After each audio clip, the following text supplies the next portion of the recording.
What's up, guys? I'm Uncle Freedom, coming to you before I go back to work, finally, after 4 weeks tonight. Yeah. First off, I apologize if my speech patterns are messed up. If I sound a little slurred, I'm still learning how to talk, but it is getting much better. But I can smile at people and at least try to figure it out now. For those of you that don't know why I'm bringing this up, I had a major dental surgery done 4 weeks ago. I had everything removed, and I can now finally actually smile at people. And I have you good people to thank for that. You made it possible. So, golf clap for you guys. So, as always, like, subscribe, share, tell a friend. That is, after all, how we defeat the algorithm, how we push more Pro 2A content out to the masses. Find another creator. I love guys like RDR Gear and Jeff Gurwitch at Modern Tactical, whether you like his tier list or not. He's a good guy, and he puts out valuable content. So go over and give those guys like that a follow, share, tell friends about them as well, because the more positive 2A voices we have, the better off we're going to be. You can't silence us all. Now that I've gotten that out, if you're looking to get in touch with me or you want more information on the gear, ballistic testing, things of that nature, anything I do or say, go ahead, down in the description, you'll find a link that goes to my website, violentalgebra.com, where I sell absolutely nothing YouTube. Or you can check out my friends, the biggest supporter of the channel right now, and that is Outlast Supply. Those people are absolutely amazing. They support what I do here. I am eternally grateful for them for taking a chance on me and working with me. They don't sell guns either, but if you were looking for tools or things that mount the things, I would probably go check those guys out. Outlast Supply, fantastic people. So it's time for another terminal effect. Now, this terminal effect was actually inspired by somebody bringing it up in a comment, and I believe it was during my 7.62x39 video. And it's kind of an interesting concept. It's always one that I found like perplexing a little bit. So you'll have to let me know what you think of it at the end. What is that round? That round is the 7.62x33, better known by its name, the 30 Carbine. Now, I know it's a rifle week, right? And I said in that video, it was like the 7.62x39 was the first purpose-built intermediate rifle cartridge. But even that's not true, because things like the 7.92 exist, right? Some people got wrapped around the axle, but hear me out. All right. I believe you might agree with me at the end of this. So what is it? Well, it's a 7.62 or 308 diameter projectile, round nose, and a straight wall cartridge, 1.680 cartridge overall length, firing a 110 grain round nose projectile out of a semi-spec 40,000 psi chamber, out of an 18-inch barrel with a 1 in 20 twist, generating 1,990 feet per second and 967 foot-pounds of energy. Sounds like I just told you all about this rifle round, but keep listening. So is it a rifle or actually a Magnum pistol cartridge? Both, kind of. Initially, yes, this round was specifically designed to be fired from a lightweight carbine rifle. The round has far more in common with pistol stuff and Magnum pistol rounds than it ever will an intermediate rifle cartridge. And it even utilizes pistol powders, which we'll get into shortly, to load the stuff. So, as always, guys, how did we get here, right? Well, we need to, if you're a fan of history, man, this is a great video. And I had a lot of fun putting this stuff together. This round is just chock full of history. And I think it's really cool how it kind of came to be. And this right here marks the single time the U.S. government decided to do something that actually accomplished its goal and didn't screw everything up in the process. So let's jump into our Wayback Machine, set those dials for 1940, and let's head on back. Because the story of the 30 Carbine cartridge is actually the story of the M1 Carbine, at least in the beginning. It did change a little bit later on, but for the most part, early history parallels the M1 Carbine. So in 1940, the U.S. Ordnance Department set forth a set of requirements, much like they do with any handgun or rifle trials, and those caliber requirements were a caliber in excess of 27, so that means 270 or above. It needed to have an effective range of 300 meters, and it needed to have a trajectory ordinate, or a max ord, which means the highest point at which the round will traverse before impacting its effective range they wanted, of 18 inches. Meaning I could basically put the iron sights on your belt buckle and I'm guaranteed to hit you, right? No matter where you're at in 300 yards. Point and shoot. It was also said that the new rifle the carbine had to weigh 5 pounds. That is roughly half the weight of the currently at the time available M1 Garand or the 1928 Thompson, both of which were 10 pounds or more.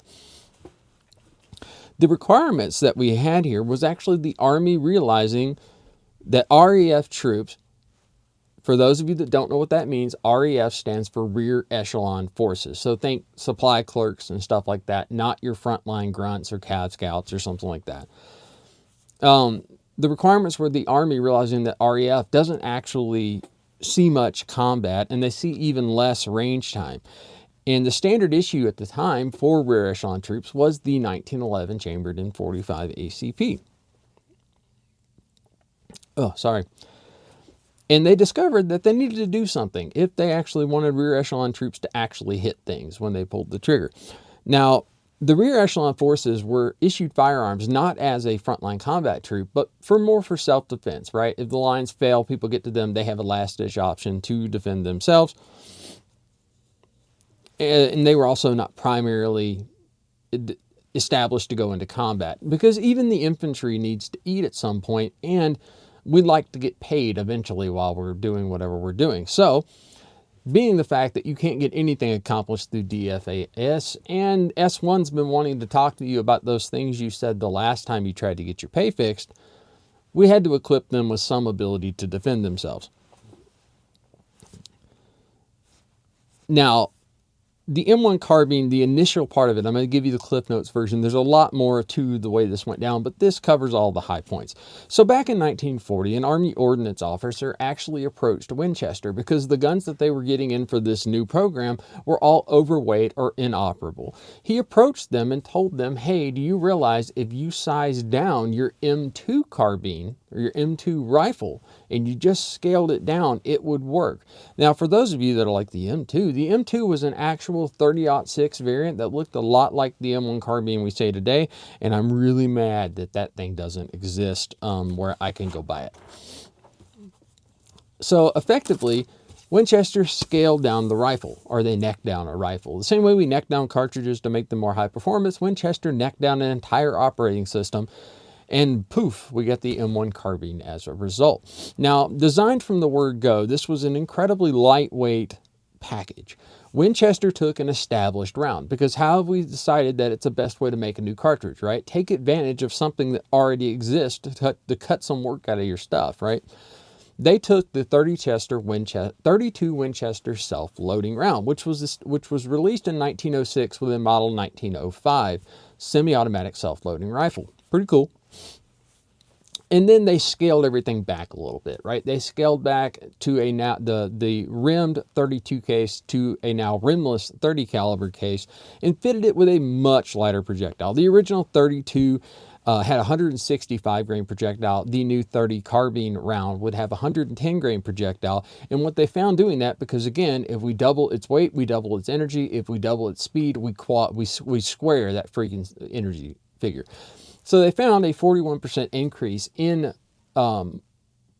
terminal effect or muzzle energy, and then they discovered roughly a 27% increase in muzzle velocity, or 27% increase in muzzle energy and a 41% increase in muzzle velocity. Sorry, I got those backwards.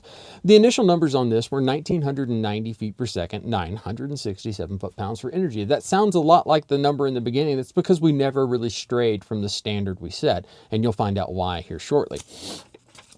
So while this advancement in ballistic history is far from a ballistically revolutionary thing, like some of the stuff that was happening around this time, think the STG-44 or Sturmgewehr firing the 7.92 millimeter Kurs, or the 8 millimeter Kurs, 8 millimeter short. Awesome, really cool round. I actually have some that are German steel case, because all of the original 8 millimeter Kurs were steel cased rounds. More you know. It, however, did solve, for the first time in governmental history, the issue it set out to solve. It was an easily shootable, accurate platform that could be utilized by rear echelon forces. It required less training to become proficient on over the 1911. And the .30 carbine and the M1 carbine itself were adopted in 1941 for issue.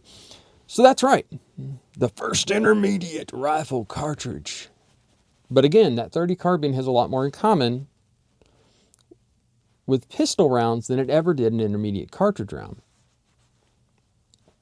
Which means this is more akin to the first ever PCC. Now, the MP40, whatever, the submachine guns, those are not the same thing, right? Those are submachine guns designed to be fired full auto in a pistol caliber, or a sub caliber.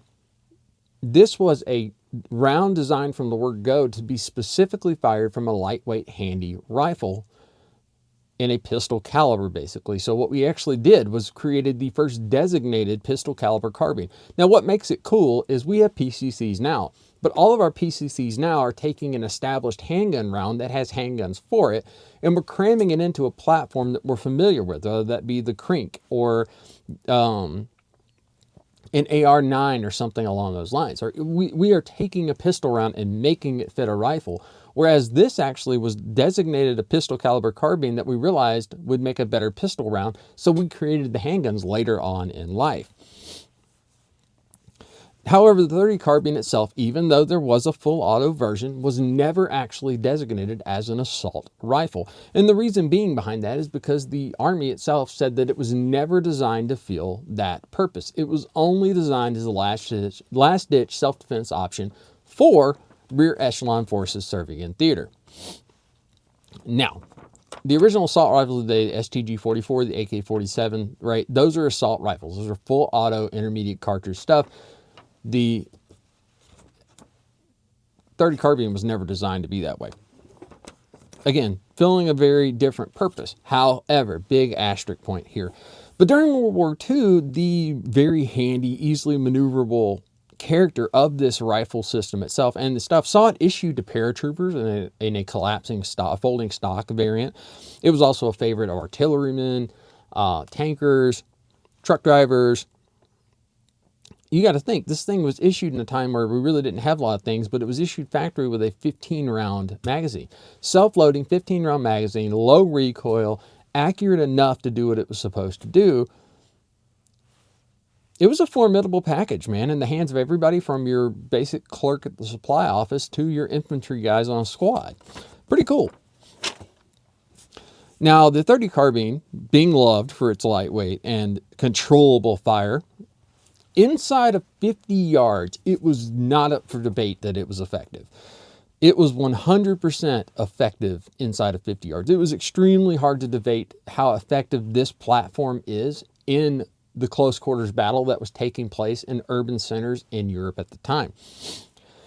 You also have to take into account that .30 carbine was actually putting out roughly twice the muzzle energy of the 45 ACP, but what the .30 carbine lacks is terminal performance of a rifle round. It wounds in the same way that a handgun round wounds, which is to say that it causes a hydraulic leak, instead of the devastating terminal slamming performance of a yawing 150 plus grain projectile moving at 2,600 feet per second. This is a 2,000 foot per second Magnum pistol round performing straight line penetration and causing a leak. Now, after World War II, .30 carbines did see their way into the public sphere. People had them as bringbacks, what have you. And people loved how lightweight and handy it was, but it did not take off the way we typically see a military round take off. And a lot of that was due to the fact that if you were hunting back in the day, if you didn't kill something, it was very hard to eat. So there were some ammo companies that got on board, started developing things like soft points and stuff in the early days. But because it lacked the actual terminal wounding characteristics of a rifle round, and people weren't actively plinking steel, people didn't like it. Now, if you take into consideration, too, that the average accuracy of an M1 carbine with the .30 carbine ammo was between 3 to 5 inches or 3 to 5 MOA at 100 yards. So now we have a round that, in order for it to be terminally effective we have to hit a switch instead of starting a timer, which is what handgun rounds do, unless you hit a switch. So now we have to hit a much smaller, more lower probability target that is a switch to stop the thing so we can actually go harvest meat. But we're going to do it with a gun that shoots roughly a 5-inch group at 100 yards. So if your deer's at 130 yards, it ain't good. I know somebody's going to be like, yeah, but it was 300 yards effective, right? Human torso is 18 inches. 5 them away at 300 yards is 15 inches. That's still within my shoulder width. For those of you that don't know how that works. So we add that terminal effect with kind of lackluster accuracy. You can see why it never took off, especially without sporting arms being a thing really back in the day. Now, in 1944, we saw Smith & Wesson realize that, in fact, this was a really good handgun round, and they developed a hand ejector model for it, complete with a 4-inch barrel. That handgun put out 1,227 feet per second, roughly 368 foot-pounds of energy. So now we're on the right track. We've established that this thing is actually fitted better to a different purpose, or can be fitted to a different purpose. Now, if we move into 1950, the Korean War is now kicked off, and with this conflict, we saw the collision of the actual way the terminal performance works with this and how it does its job, combined with a determined, sometimes medically enhanced, if you don't know what I'm talking about, go look at drug use by the Asian side, the Asian theaters. It's wild, right? We faced this also in Vietnam. People got hopped up on things and then they came to fight us and they were very hard to put down. So we combine the how it terminally wounds with the sometimes medically enhanced, very determined enemy. We get FUD lore and lore around this round that we hear still to this day in gun stores, which is it won't penetrate the wool jacket if your adversary is wearing one.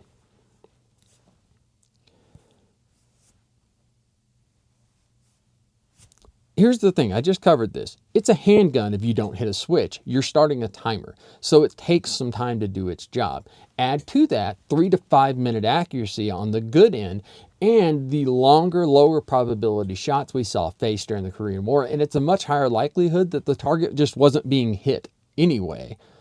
And if it was being hit, it was in a superficial area, and it's very hard to stop things if you shoot them in the bicep.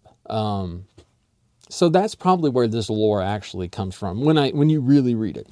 So 1966, boom, we're past Korea. In the midst of the Vietnam War at this time, the M1A has been ousted in 308 for the more lighter stoner space magic of the M16. And we started seeing CMP release the M1 carbine to civilians. If you're not a part of that program, I highly recommend it. And companies like Marlin released a Model 62 Levermatic in 30 carbine. So now we're seeing the civilian side of the house start making firearms for it, right? We also saw Iver Johnson make production M1 carbines that they were selling for sporting use at the time. Ruger affirmed its status as a handgun cartridge by chambering in a Blackhawk. Iver Johnson released a chopped down version of their Enforcer in the late 60s, early 70s. And then you move into the 90s. And my favorite 30 carbine firearm ever created, the AMT Auto Mag 3. I adore that. And then there was also, even in 2003, 2004, Taurus released a Raging 30, which had a 10-inch barrel and was a revolver chambered in 30 carbine. Also, if you've never shot 30 carbine from a handgun, it's a freaking hoot, man. That is a massive fireball and concussive flashbang with this 110 grain projectile just shooting out the middle of it. It's really cool. It's got a certain...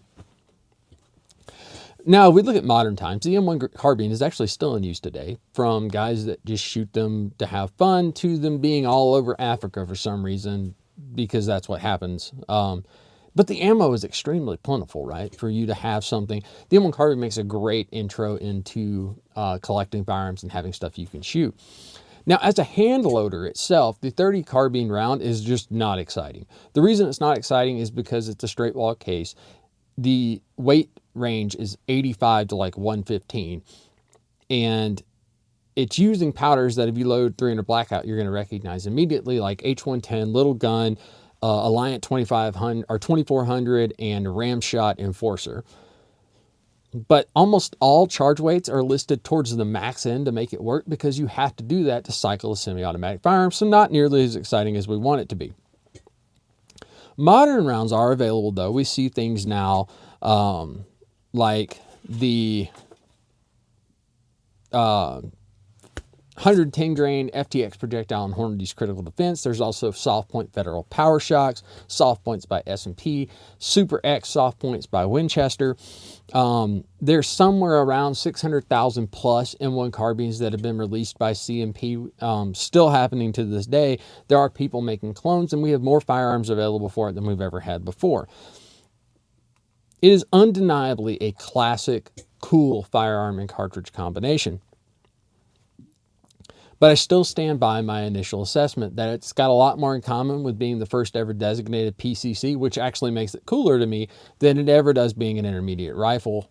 It's just fact. If you look, I don't care what the paper says, look at the actual facts of why it happened.